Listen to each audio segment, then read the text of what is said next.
വെള്ളടിച്ചിട്ട് ഒരു കല ആസ്വദിക്കാൻ പറ്റുന്ന അഭിപ്രായക്കാരനാണ് ഞാൻ. ആ ബാഗ് എടുത്തിട്ട് ഞാൻ അവിടെ സ്റ്റേജിൽ ഇറങ്ങി പാടുന്ന ഓടി. എനിക്ക് പരിചയമുള്ള സ്ഥല. Small is beautiful. സ്മോൾ അടിച്ചിട്ടാണ് ഇവർക്ക് ചെയ്ത. പിന്നെ അങ്ങനെ ജാതി ഒന്നും ഞങ്ങളോട് ഉണ്ടായിരുന്നില്ല. ഞങ്ങളുടെ തൊട്ട് വേലി ക്രിസ്ത്യാനികളെ താമസം. ചിലപ്പോ പരീക്ഷയിൽ തോറ്റൊരുത്തും പോയി വേണ്ട ആത്മഹത്യ ചെയ്തിട്ടില്ല. വളരെ കുറവാണ്. അവന്റെ തലവേൽമതി ജീവിക്കും. പിന്നെ ഈ സ്നേഹം എന്ന് പറഞ്ഞാൽ എന്താ, സമയം കൊടുക്കലാണ്. അപ്പൊ തിരക്ക് പിടിച്ചൊരു ലൈഫിൽ സ്വാഭാവികമാണ് അത് വ്യക്തികളുടെ കുറ്റം മാത്രല്ല, സ്നേഹം ഉണ്ടാവില്ല. 100-98 കിട്ടിയ കുട്ടി ജോയിൻ ആ 98 കിട്ടിയാൽ അവന് സന്തോഷിക്കാം. അതിന് അവന്റെ അച്ഛനും അവനെ പ്രഷറൈസ് ചെയ്യും. പകുതി നടൻ, പകുതി പ്രേക്ഷകൻ. പ്രേക്ഷകൻ ഇല്ലാണ്ട് നമ്മൾ ആരും പിന്നെ കളിക്കുക. പഴയ സംബന്ധം ഉണ്ടല്ലോ, അതിന്റെ പോസ്റ്റ് മോഡേൺ വെർഷനാണ് ഈ ലിവിങ് ടുഗദർ.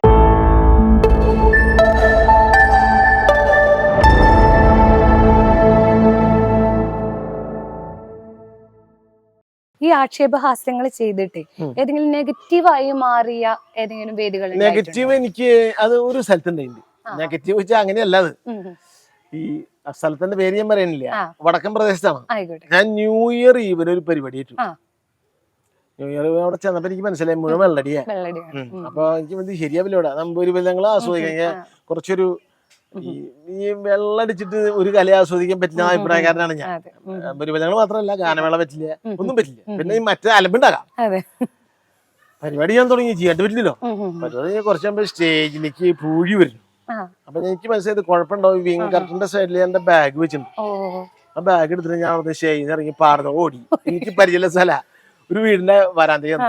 അപ്പൊ ഒരു സ്ത്രീ വന്നു പോലെ നിങ്ങളെ സ്വീപ്പായി അവരെ വിളിക്കാൻ ഒരു വീട് പറഞ്ഞു. ഇവിടെ കിടന്നു. ഞാൻ പറഞ്ഞു ഞാൻ അവിടെ തെന്നമ്മ കിടന്നിറങ്ങി പിരിച്ച കാലത്ത് എനിക്ക് ജോലിക്ക് പോയി. അങ്ങനെ ഒരു സ്ഥലത്തെ അത് ഏകദേശം ഒരു 94-95 ആ കാലത്താണ്. പക്ഷെ ഇതിന്റെ കൗണ്ടർ ആയിട്ട് വേറെ, അതിപ്പോ ആ പരിപാടിയുടെ മോശം കൊണ്ടോ അവിടുത്തെ ആളുകളുടെ മോശം കൊണ്ടോ അല്ല, ആളുകളല്ല ഇത് ചെയ്ത മറ്റതാ. അപ്പൊ സ്മോൾ ഈസ് ബ്യൂട്ടിഫുൾ. സ്മോൾ അടിച്ചിട്ടാണ് ഇവർ ഇത് ചെയ്ത. അപ്പൊ അങ്ങനെ സംഭവിച്ച ഇതിന് വിപരീതമായിട്ട് തകഴി ധർമ്മശാസ്ത്ര ക്ഷേത്രം തിരുവിതാംകൂർ കുട്ടനാട്ടില്, ഞാൻ തകഴിച്ചേട്ടന്റെ വീട്ടിൽ ഇവിടെ അദ്ദേഹം ജീവിച്ചിരിപ്പുണ്ട്. അദ്ദേഹത്തെ പോയി കാലൊക്കെ തൊട്ട് ബന്ധിച്ചു. വിശ്വസാഹിത്യകാരനാണല്ലോ. അപ്പൊ അത് അനുഗ്രഹിക്കുകയും ചെയ്തു. അങ്ങനെ ഒരു ഭാഗ്യം എനിക്കുണ്ടായിരുന്നു. അപ്പൊ ഈ തകഴി അമ്പലത്തില് ഒരു സന്ധ്യക്ക് നമ്പൂരി ബലിതം, അത് കഴിഞ്ഞിട്ട് കഥകളിയാ. അപ്പൊ ആ അമ്പലം നിറച്ചു ജനമുണ്ട്. ഞാൻ നമ്പൂരി ബലിതങ്ങൾ ആരംഭിച്ചു. 1.5 മണിക്കൂർ ചെയ്തു. പരിപാടി അവസാനിച്ച് കർട്ടിട്ടു. ആൾക്കാർ ഓളിയിട്ടോട് കർട്ടം പൊന്തിച്ചിട്ട് 1/2 മണിക്കൂറോട് ചെയ്യിച്ചു എന്നെ കൊണ്ട്. കർട്ടം പൊന്തിച്ചു 1/2 മണിക്കൂറും പറയണം പറഞ്ഞു. 1/2 മണിക്കൂർ ഞാൻ പറഞ്ഞു. അപ്പൊ അവിടെ എങ്ങനെ ഉണ്ടായിട്ടുണ്ടെങ്കിൽ ഇവിടെ എങ്ങനെയുണ്ടായി. നല്ല ഗംഭീരമായിട്ടുണ്ട്. ഇതുപോലെ ഉള്ള വേദികളും കൈകാര്യം ചെയ്തിട്ടുണ്ട്. കാരണം എന്താ വെച്ചാൽ അത് അതിനുശേഷം ന്യൂ ഇയർ ഈവന് പ്രോഗ്രാം അടിക്കില്ല. കാരണം ഒക്കെ വെള്ളടിയാ. അപ്പൊ അതുകൊണ്ട് വെള്ളടിച്ചാൽ പിന്നെ കലയല്ല ഉണ്ടാവുക, പിന്നെ കൈ ഉണ്ടാവുക. അപ്പൊ ഈ കൈ വെള്ളടിനെ കുറിച്ചിട്ട് എന്തെങ്കിലും ഒരു ആക്ഷേപഹാസ്യം ഈ ഒരു ടൈമിൽ എന്തെങ്കിലും പറയാൻ പറ്റുമോ? വെള്ളടിയെ കുറിച്ച് നമ്മൾ നേരത്തെ പറഞ്ഞ തന്നെ സ്മോൾ ഈസ് ബ്യൂട്ടിഫുൾ. സ്മോൾ അടി തന്നെ സൗന്ദര്യലഹരി എന്നാണ്. കേരളത്തിന്റെ മുദ്ര ഇതാണ്, സ്മോളാണ്. അപ്പൊ ഇംഗ്ലീഷ് ഭാഷയില് സ്മോൾ ലെറ്ററും ഉണ്ട്, ക്യാപിറ്റൽ ലെറ്റർ. ഇപ്പൊ ആരും ക്യാപിറ്റൽ ലെറ്റർ എഴുതുന്നില്ല, സ്മോൾ ലെറ്റർ എഴുതുന്നില്ല. സ്മോൾ അടി കൂടി സ്മോൾ അടി. ഇനിയിപ്പോ എന്താ പറയണ IT പാർക്കുകളിലും അതുപോലെ തന്നെ ബാക്കി സർവ്വ സ്ഥലത്തും ബീവറേജ് വരാൻ പോവുക. അങ്ങനെ ബീവറേജ് വരുമ്പോ ഇങ്ങനെയാവും മാത്രം. അതെ. അതായത് ഒരു സ്ഥലത്ത് കൂടി പൊതുവിദ്യാലയങ്ങൾ പെരുകുമ്പോൾ മറു സ്ഥലത്ത് പൊതു മദ്യാലയങ്ങൾ പെരുകും. അപ്പൊ വിദ്യാലയത്തിൽ നിന്ന് കിട്ടിയ ബോധം മദ്യാലയത്തിൽ കഴുകിക്കളയാ. ഇതാണ് ഇപ്പോഴത്തെ കേരളത്തിന്റെ ഇതല്ലേ. നിങ്ങള് ഞാൻ ആണെന്ന് പറഞ്ഞ് നിങ്ങൾ വിശ്വസിക്കണ്ട. നമ്മളതിനെ കുറിച്ച് കലാകാരനാകെ പ്രേക്ഷകന്റെ മുമ്പിൽ ഒരു പ്രശ്നം അവതരിപ്പിക്കാനേ പറ്റൂ. അത് ചിന്തിച്ച് അതെങ്ങനെ പരിഹരിക്കാമെന്ന് സമൂഹം കൂട്ടായി ചർച്ച ചെയ്യേണ്ടത്. അതിനുവേണ്ട സൊല്യൂഷൻ കലാകാരന്റെ ഇല്ല. വളരെ രസകരമായിരുന്നു കേട്ടോ ചെയ്ത എല്ലാ ആക്ഷേപഹാസ്യങ്ങളും. എനിക്ക് ഇഷ്ടപ്പെട്ടു. നേരത്തെ അത് പറയാനൊരു അവസരം കിട്ടിയില്ല, അതാണ് ഇപ്പൊ പറഞ്ഞത്. സാറ് സംസാരം നിർത്തിയിട്ട് വേണമല്ലോ എനിക്ക് ഇവിടെ എന്തെങ്കിലും പറയാനായിട്ട്. പക്ഷെ രസകരമായിരുന്നു എന്തായാലും കേട്ടിരിക്കും. അതോടൊപ്പം സീരിയൽ ഇപ്പൊ റീസെന്റ് നമ്മുടെ തട്ടിയും മുട്ടിയും, അതിൽ ആ ഒരു പ്രവാസി വേഷം ശങ്കരൻ അടിപൊളിയായിരുന്നു. അതെങ്ങനെയാണ് ആ ഒരു ഹാസ്യ പരമ്പരയിലേക്ക് ഒരു 2018 ഞാൻ ജോലിന്ന് പെൻഷൻ പറ്റി. അങ്ങനെ വീട്ടിലിരിക്കുമ്പോ ഒരു ഫോൺ വന്നു. ഇതിന്റെ ഡയറക്ടർ അന്ന് മനോജാണ് ഡയറക്ടർ. അപ്പൊ എങ്ങനെ ഒരു വേഷം ഉണ്ട്, ചേട്ടൻ ചെയ്യണം. അപ്പൊ ഞാൻ ചെയ്യാം. അങ്ങനെയാണ് അതിലേക്ക് അവരെന്നെ വിളിച്ചത്. ഒരുപാട് പ്രേക്ഷകരൊക്കെ മാത്രമല്ല മലയാള മഴവിൽ മനോരമ പോലെ ഒരു ചാനല് നമ്മളെ അങ്ങോട്ട് വിളിച്ചു എന്നുള്ളത് തന്നെ നമുക്ക് വലിയ അംഗീകാരമാണ്. അതെ, തീർച്ചയായിട്ടും. അവരെന്റെ ഈ കസ്തൂരിമനെ കണ്ടത്ര വിളിച്ചേ, പിന്നെ സംവിധായകനോട് പറഞ്ഞു ചേട്ടന്റെ പെർഫോമൻസ് കണ്ടിട്ട് ഞങ്ങൾ വിളിച്ചേ. അത് ഒരുപാട് പ്രേക്ഷകര് അതിന് വമ്പിച്ച പ്രേക്ഷകരുണ്ട്. അത് എന്നെ കൂടുതൽ പോപ്പുലർ ആക്കിയിട്ടുണ്ട്.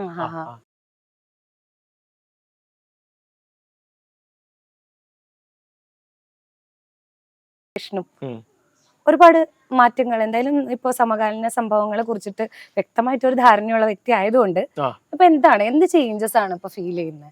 മുന്നത്തെ സിനിമയും ഇന്നത്തെ സിനിമയും തമ്മിൽ എന്തെങ്കിലുമൊക്കെ ചേഞ്ചസ്? അന്നത്തെ പറയുമ്പോ ഞങ്ങളുടെ കുട്ടിക്കാലത്തുള്ള സിനിമകൾ, എനിക്കിപ്പോ 62 വയസ്സായി.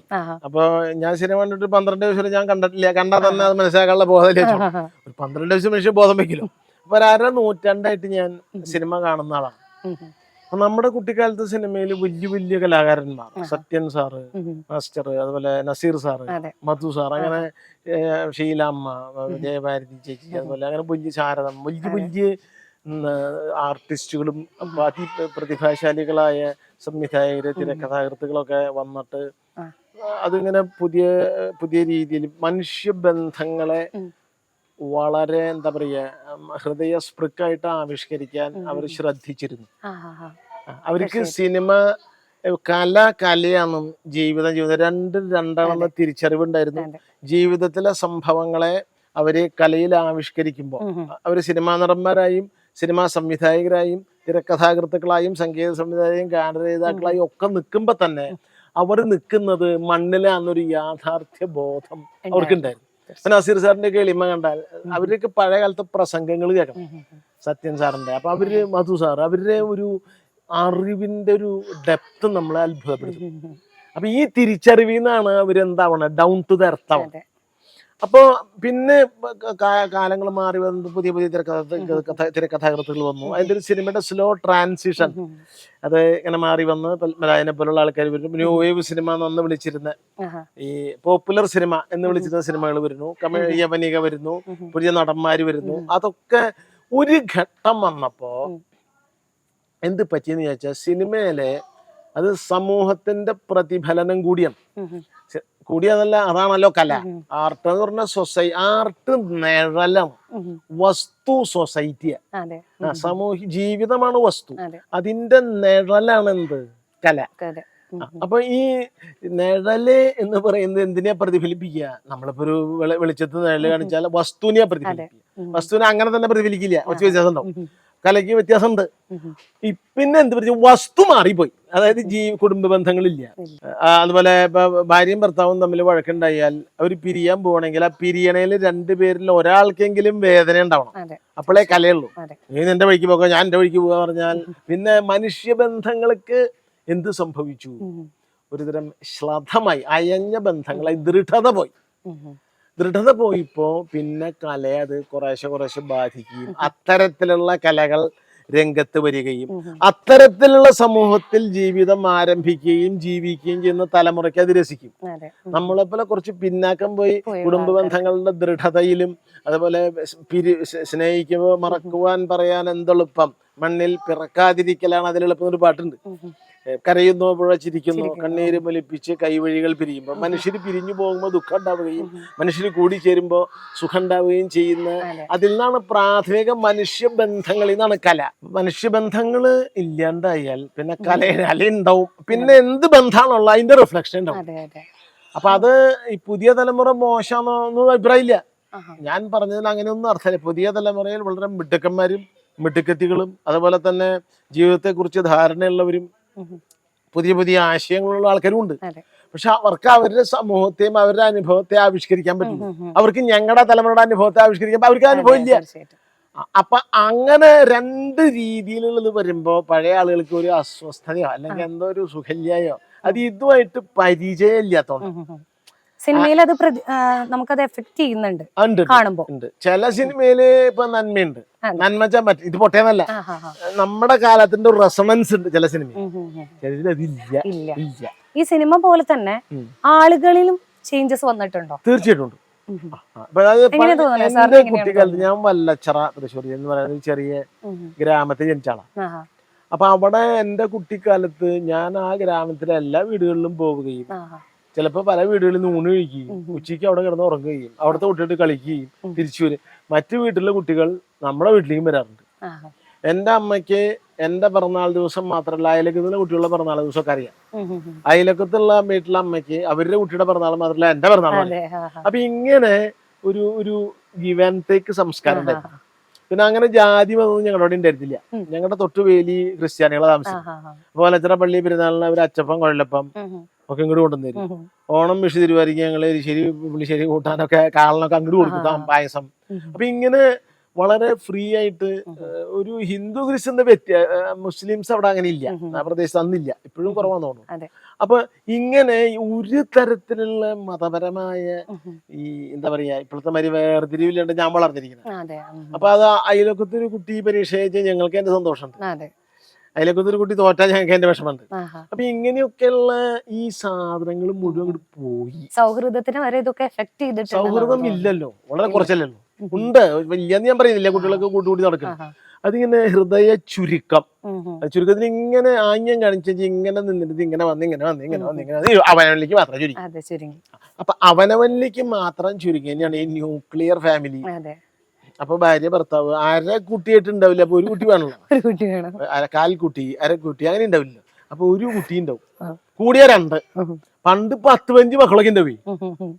അപ്പൊ അവിടെ നിന്ന് തന്നെ ഒരു സഹിഷ്ണുത തുടങ്ങും. ഇവന്റെ ഇഷ്ടമല്ല അവന്റെ ഇഷ്ടം, അവന്റെ ഇഷ്ടമല്ല അവന്റെ ഇഷ്ടം. അപ്പൊ ഇതിനായിട്ട് പൊരുത്തപ്പെടെ ചിലപ്പോൾ തല്ലൂടും. ചിലപ്പോ പരീക്ഷയിൽ തോറ്റൊരുത്തും പോയി വേണ്ട ആത്മഹത്യം ചെയ്തിട്ടില്ല, വളരെ കുറവാണ്. അവന്റെ ജീവിക്കും. ഇപ്പൊ അങ്ങനെയല്ല, ടെൻഷൻ കൊടുത്ത് കുട്ടികളെ ആത്മഹത്യയിലേക്ക് നയിക്കുന്നതിൽ ഒരു പങ്ക് ഇതിനുണ്ട്. പിന്നെ ഈ സ്നേഹം എന്ന് പറഞ്ഞാൽ എന്താ, സമയം കൊടുക്കലാണ്. തീർച്ചയായിട്ടും. എന്റെ അമ്മയുടെ അടുത്ത് ഞാൻ വെറുതെ ഇരിക്കുക, പക്ഷെ ആവശ്യമില്ല, ഒരു കാര്യമില്ല. കണ്ടിയാണ്ടൊക്കെ പറയും, ചിലപ്പോ രാഷ്ട്രീയം പറയും, ചിലപ്പോ നാട്ടിലെ പരദോഷം പറയും. എന്ത് പറയണമെന്നുള്ളതല്ല, ഞാൻ അമ്മയുടെ അടുത്തിരിക്കുന്നു.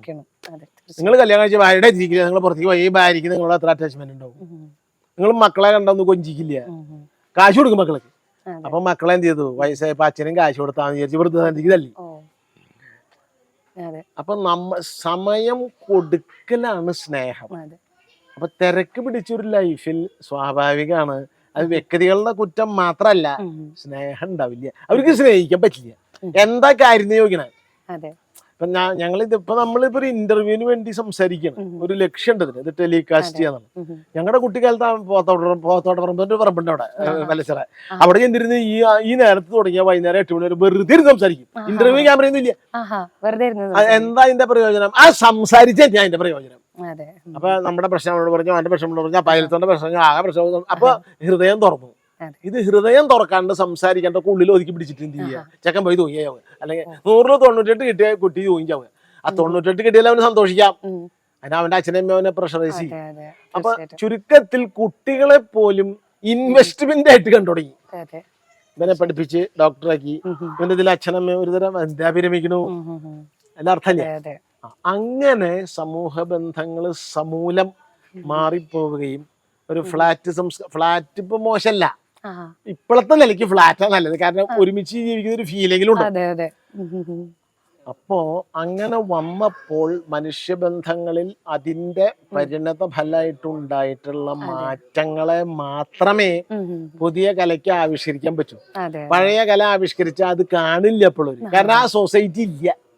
ഞങ്ങളെ പോലെ ഒരു അനുഭവം ഉണ്ട്, അതിന്റെ ഒരു ഇപ്പോഴും ഫിസിക്കലായിട്ട് അനുഭവം കഴിഞ്ഞു, അതിന്റെ ഓർമ്മയുള്ളൂ.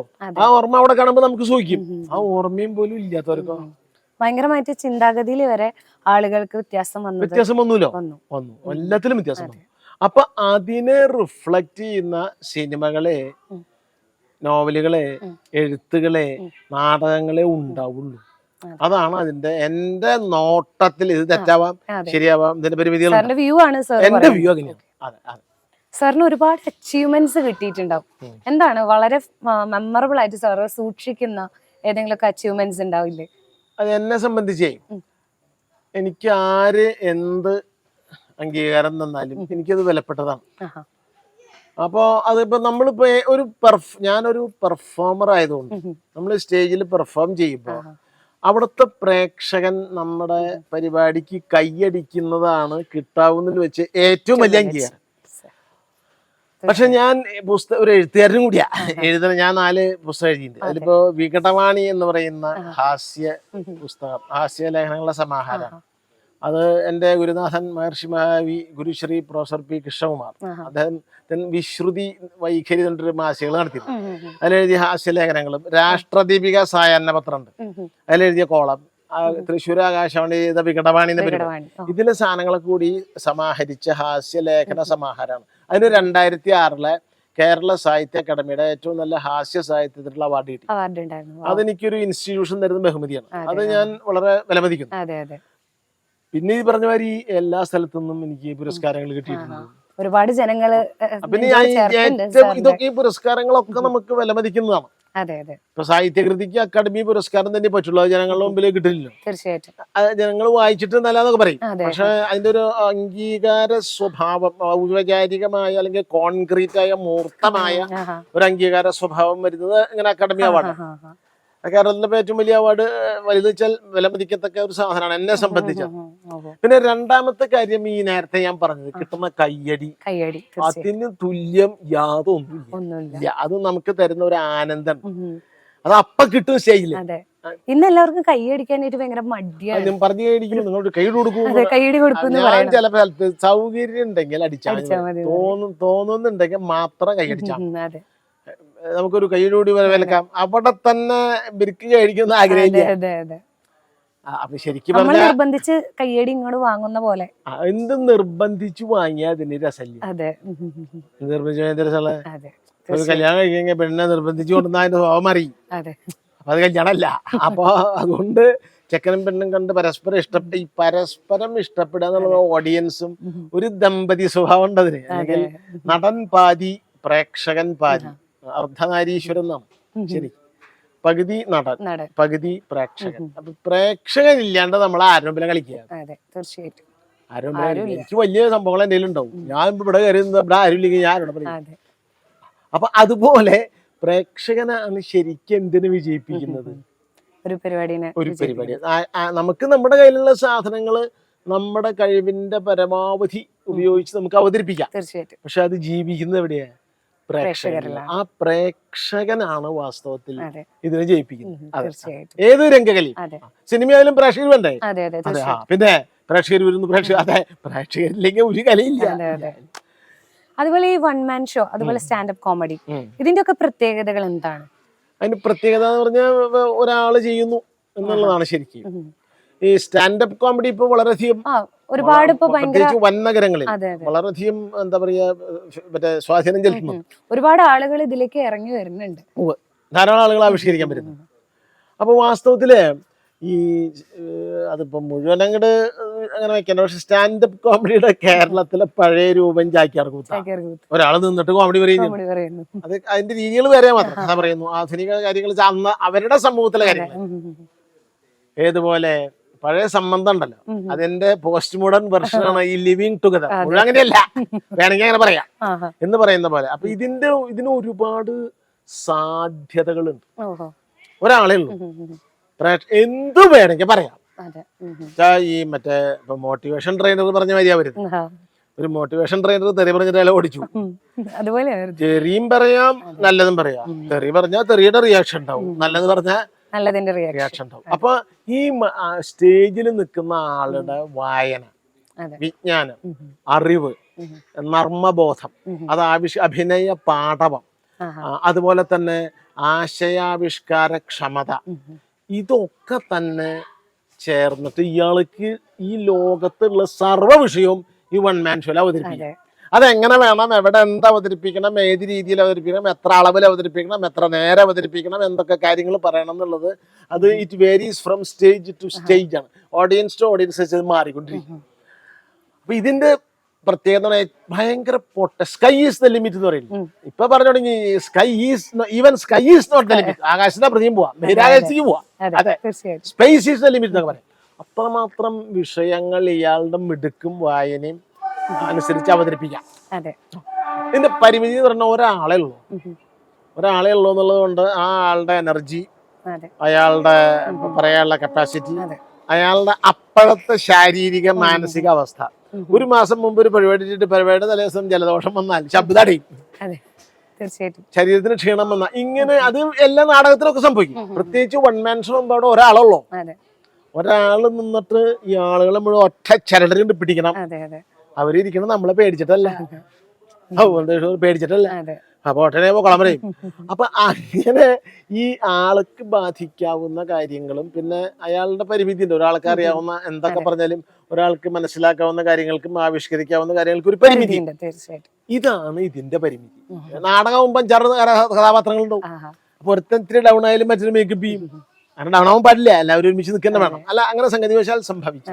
ഇതിൽ ഇയാൾ ഡൗൺ ആയി തീർന്നു, കാരണം വേറെ ആളില്ല. വളരെ രസകരമായ ഒരു എപ്പിസോഡാണ് ഞങ്ങൾക്ക് ഇന്ന് സാറ് തന്നത്. സാറിന്റെ ഈ ഒരു സംസാരത്തിലൊക്കെയുള്ള ആ ഒരു ഊർജ്ജസ്വലത ശരിക്കും എന്നെയും റിഫ്ലക്ട് ചെയ്തിട്ടുണ്ട്. കാരണം നല്ലൊരു എന്താ പറയാ, നമുക്ക് കേട്ടിരുന്നിങ്ങനെ പോകും. പക്ഷെ വളരെ സമയത്തിന്റെ ഒരു കുറവ് കാരണം എനിക്കിത് മൈൻഡപ്പ് ചെയ്യാതിരിക്കാനായിട്ട് വയ്യ. പക്ഷെ അപ്പോ ഇത്രയും ഊർജ്ജസ്വലനായി ഇനിയും ഈ ഒരു ജൈത്ര യാത്ര തുടരട്ടെ. എല്ലാവിധ ആശംസകളും പ്രാർത്ഥനകളും സാറിനോടൊപ്പം ഉണ്ടാവട്ടെ. Thank you so much. നന്ദി, നമസ്കാരം.